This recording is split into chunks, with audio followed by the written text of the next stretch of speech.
Hey guys, this is my MX650 that I modified.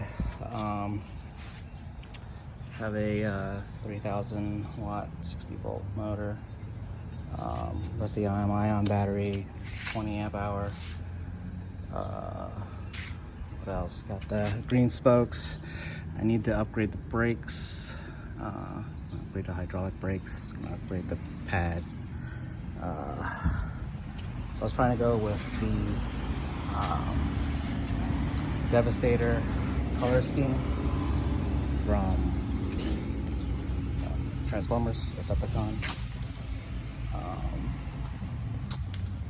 I have to thank a lot of people on YouTube that have given me advice, especially Mr. Suave. He's been a huge help with the wiring. I also have the mountain bike springs in the back. Upgraded that one, upgraded the seat,